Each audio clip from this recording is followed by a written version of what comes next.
आरामशीर. वाशिम जिल्ह्यात चिया पिकाच्या दरात घसरण होते. गेल्या 15 दिवसात चियाच्या दरात सुमारे 1350 रुपयांची घट झाली. त्यामुळे चिया उत्पादक शेतकऱ्यांमध्ये चिंतेचं वातावरण.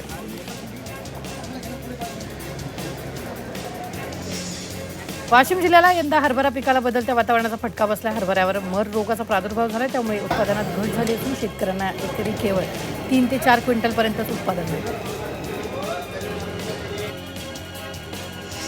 छत्रपती संभाजीनगर जिल्ह्यातील 3,37,000 शेतकऱ्यांच्या बँक खात्यात पीएम किसान निधी जमा झालाय.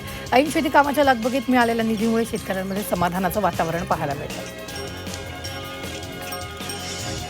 धुळे आणि नंदुरबार जिल्ह्यात कापसाला हमीभावापेक्षा कमी दर मिळतोय. सीसीआय खरेदीची मुदत आज संपणार असल्यानं शेतकऱ्यांच्या चिंतेत वाढ झाली. कापसाला योग्य भाव मिळत नसल्यानं कापूस साठवणुकीवर अधिक भर दिला जातोय.